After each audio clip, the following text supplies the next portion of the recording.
I am Emma Precious, and I'm here live with Brother Antonio. And today we will be doing another series on the Shema-Anu presentation. We will be reading the Anu Way to you. I'm sorry. And what we will do is we'd like to open a space in reverence of the Most High and offer thanks to Chief Yuya, the author of this text. We will begin with paragraph 5 of the chapter on family in the Anu Way, if you want to join along with us. Before we get into chapter 5 on family, what I would like to do is again read for you the condensed version of an excerpt from the Anu Way Foundations that speaks to the preface. So these are just some key pointers to bear in mind when you're reading the Anu Way. This book is not to be read only once.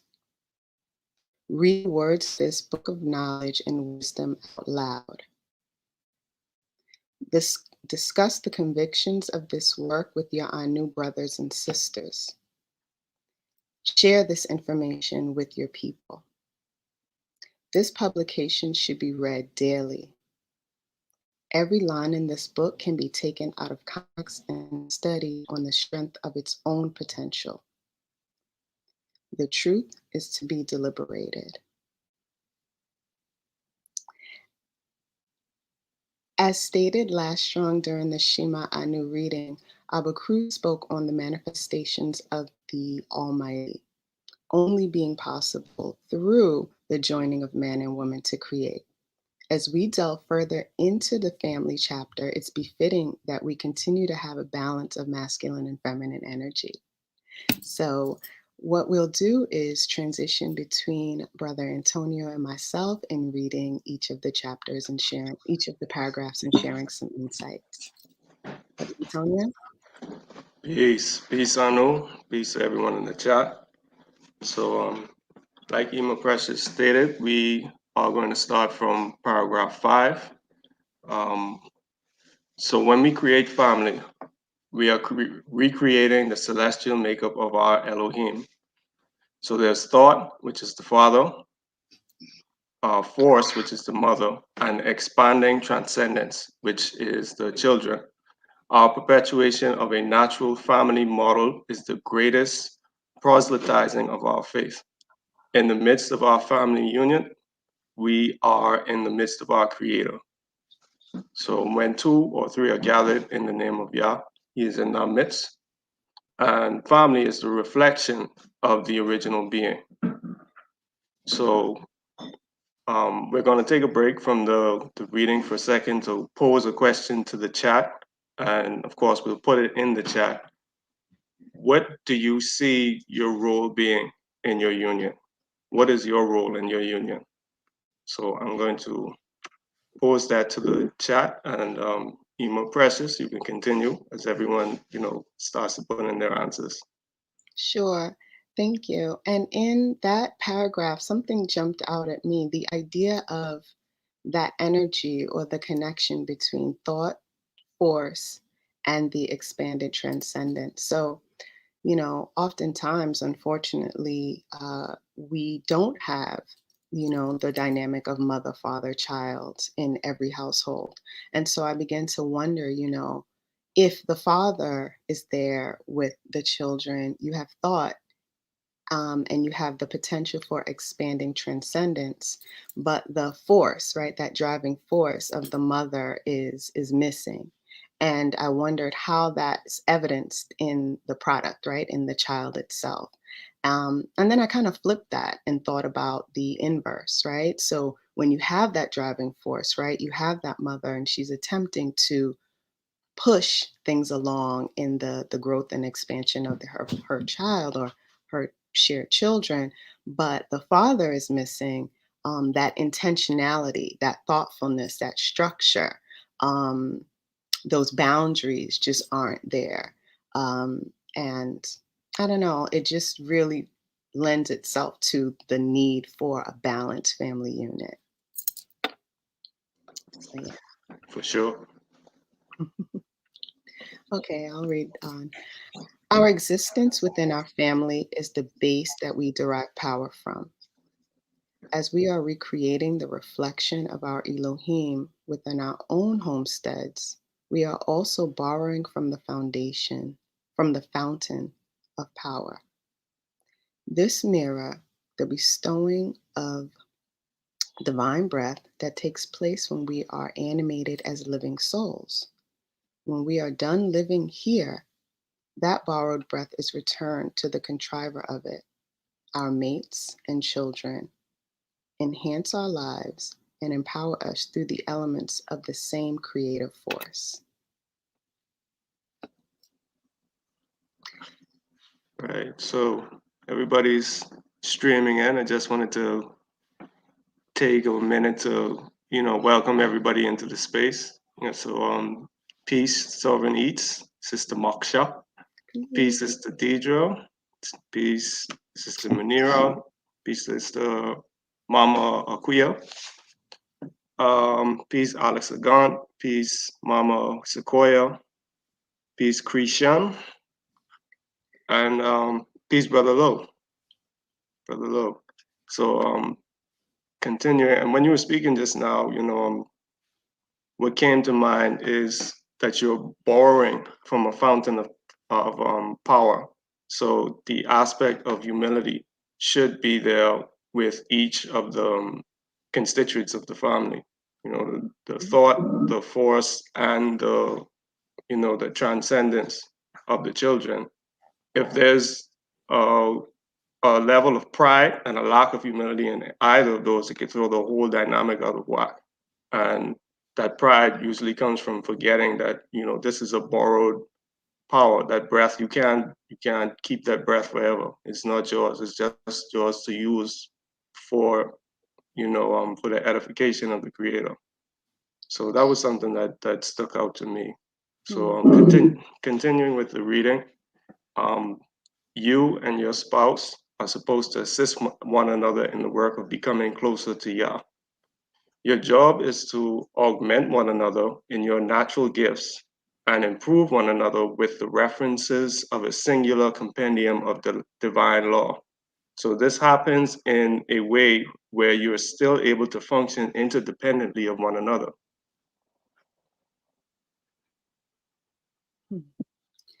Yeah, this brings to mind, I look at the words augment, improve, um, and I think of, the idea, you're right, there's this idea that my mate should complete me and, my mate should be my all, my everything, right? And there are many, many songs and many, many books and poems, edifying us in this way.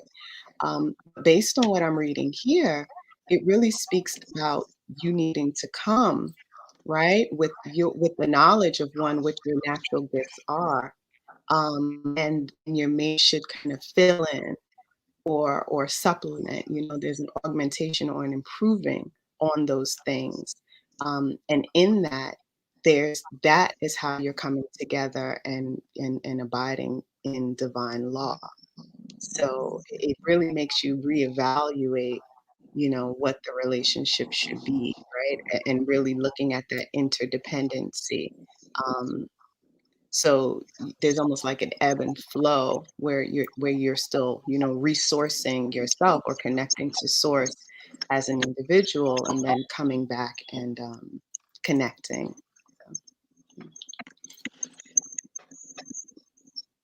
So, Yeah, for sure. We have a few answers to the question that we posed earlier, mhm. which I will repeat. What is your role in your union?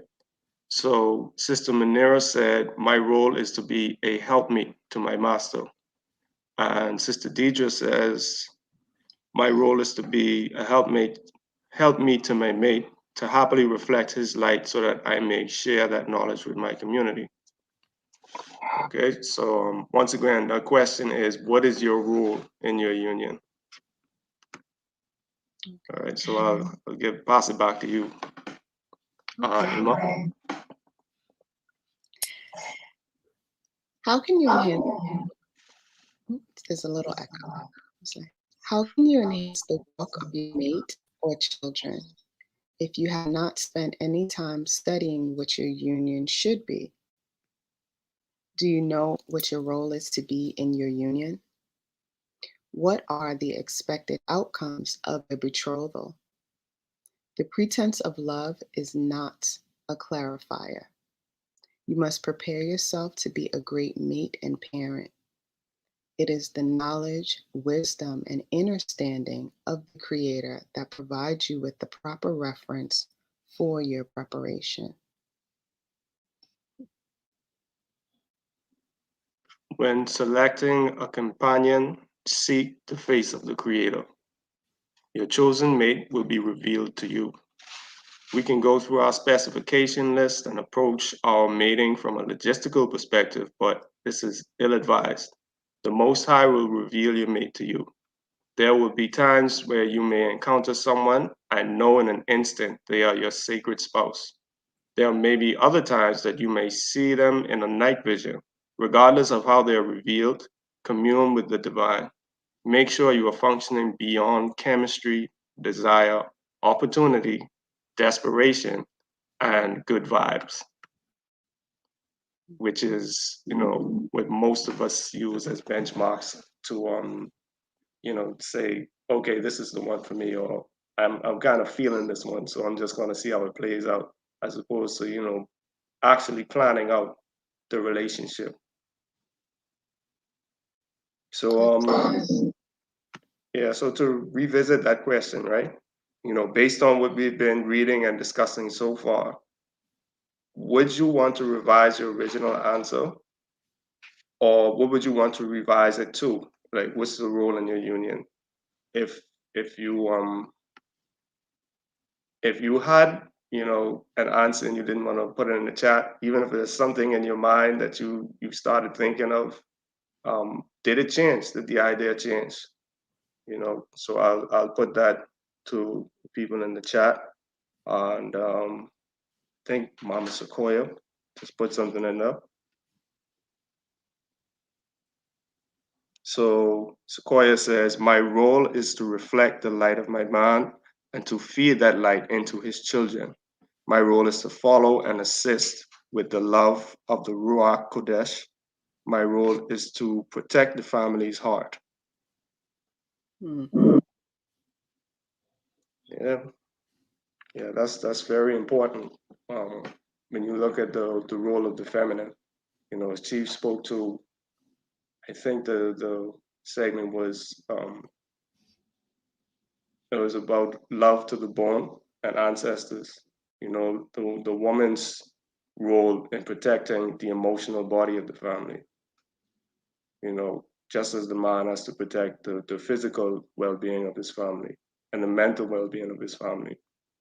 So it's very important that those two roles, intermesh with one another, and, like you said, augment one another.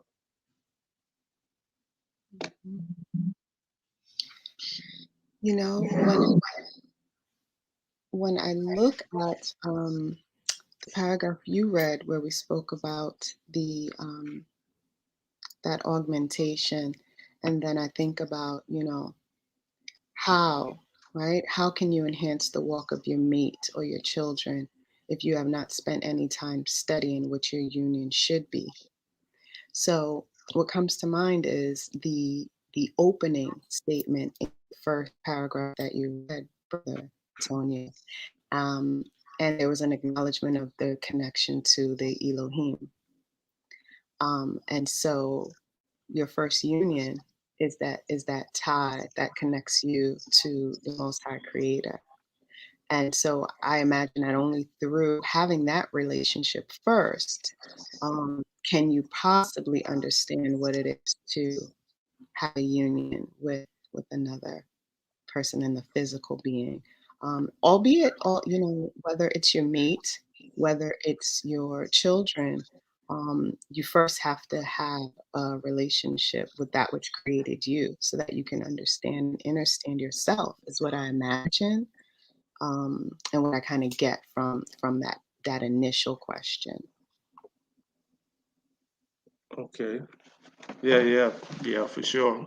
That's very important. Starting with that foundational understanding of what it is that you are working towards and what you're working to reconnect to. That informs the structure of what it is that you're building here on the planet. And I see we have a few more answers. You want to read those? Let's see if I can. I don't know that I can. Okay. Uh, Baba Cruz. Oh, peace, Sister Kashia. Baba Cruz says, my role is to be the mediator of the will of Yah into my helpmate and homestead so that they can create heaven on earth. So similar to what we were just speaking about having that divine structure. And Alex Lagant says, my goal is to give to the person and look to receive from the creator, never to take from that person. Yeah. Yeah, it's definitely something that and bear in mind, because there's a union there, there's not really so much give and take aspect. It's more like give and give because you're building towards the same thing. Yeah, it's only when you build off of those benchmarks that we mentioned earlier, good vibes, um, whether or not the person makes you feel good or not, if you're looking for just opportunity or chemistry or desperation, um, you're looking to take already. You're looking for what you can get from the person as opposed to what you're both trying to build together. Yeah, so give thanks to everyone in the chat. I And looking at the last paragraph that we read, Brother Antonio, is there anything else in the chat that you wanted to reference? Um, I'll let you go ahead. Okay. Um, you mentioned good vibes, right? And someone who, oftentimes we hear about chemistry and what we desire. And what we find is, I can speak for myself. I know what I found was um, the chemistry is very temporary, because what I kind of thought my formula was really wasn't rooted in much, right? It definitely wasn't rooted in my connection to the Most High Creator, and so in that, um, there was no seeking the face of the Creator when looking to connect with a companion. What I thought was really thought provoking about what you read is the acknowledgement that it comes as a vision, right? It isn't this, I've known this person, I feel this way.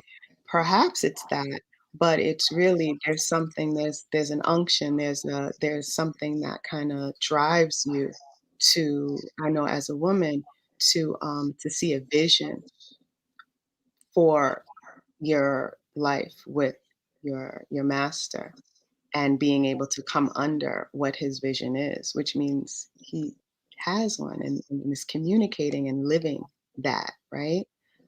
So this wouldn't necessarily be the way that I guess we're taught to think about building family, right? Because we're still in the chapter of family, but this is what ideally um, will get us to family, particularly within our new culture.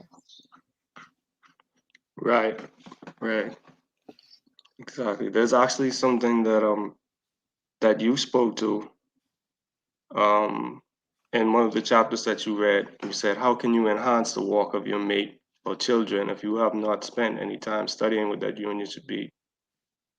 Um, that's very critical. What and that's where that question came from that we posed to the chat. Do you know what your role is to be in your union? Um, and what are the expected outcomes of your betrothal. You know,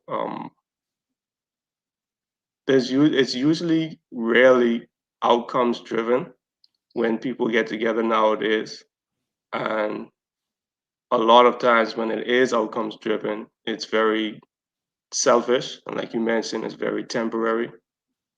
And so, what is it that you're building your relationship off of?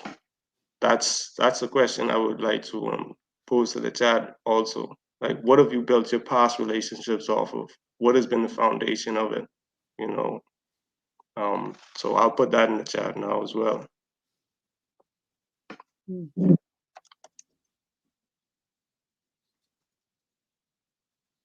Yeah, I think while you do that, I already gave a little bit of what I built mine on. So definitely not the components of what I now know, right?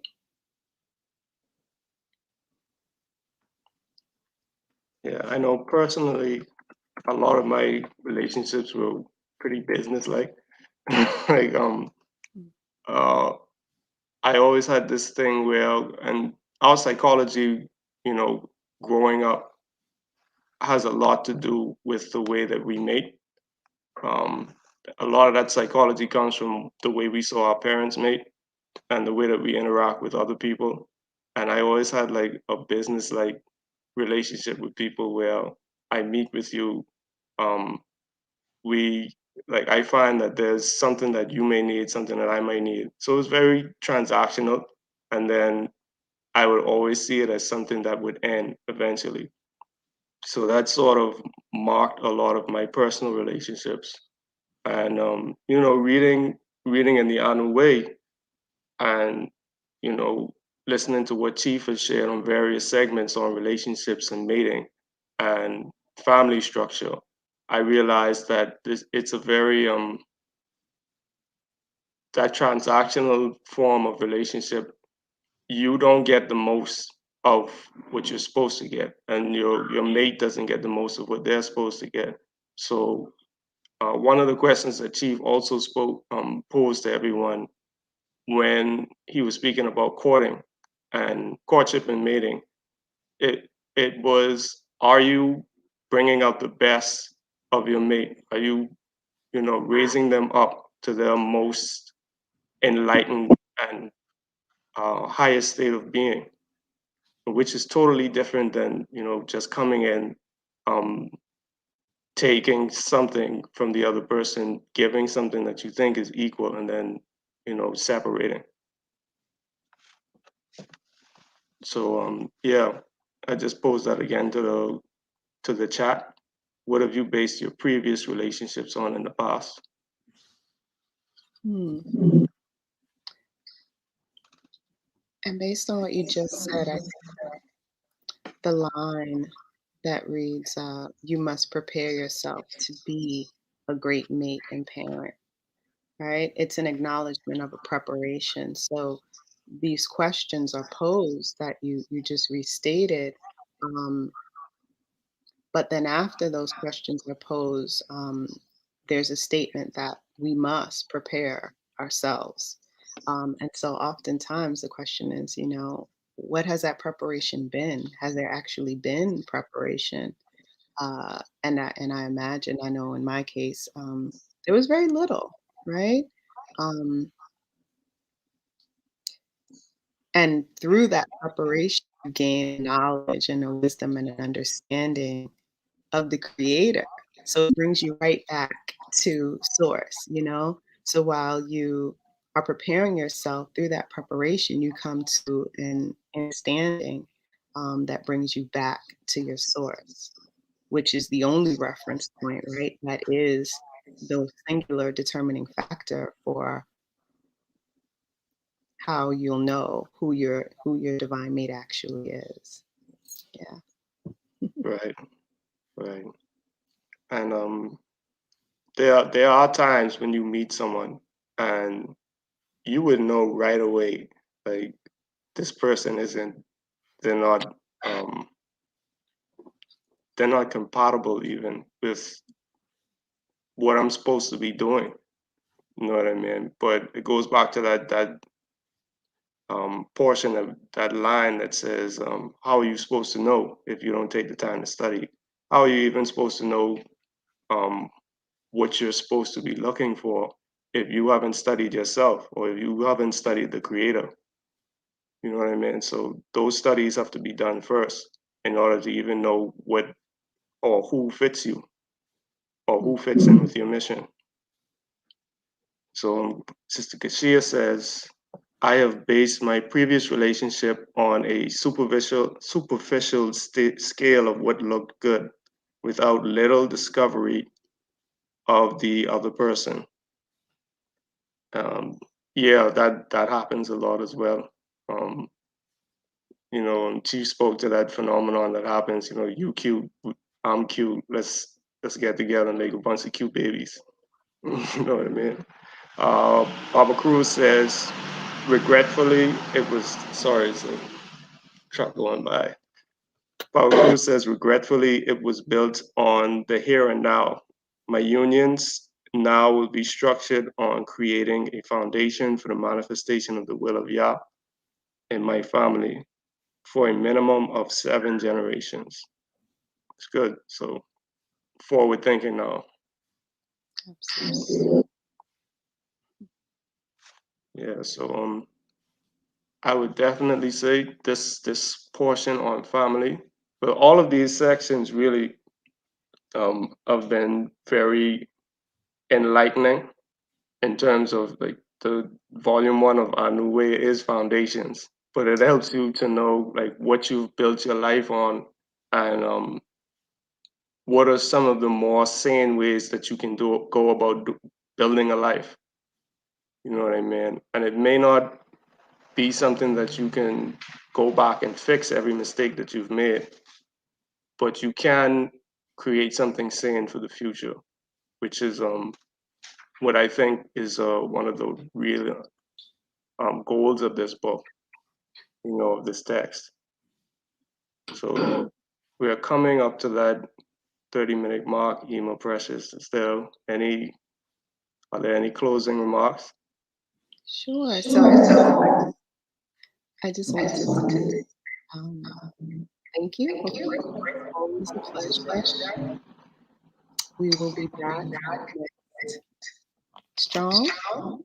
And just a reminder that, in addition to the text that we've referenced, which primarily was the Anu Way Foundations, there's also, right, many, many other books written by Chief Yuya.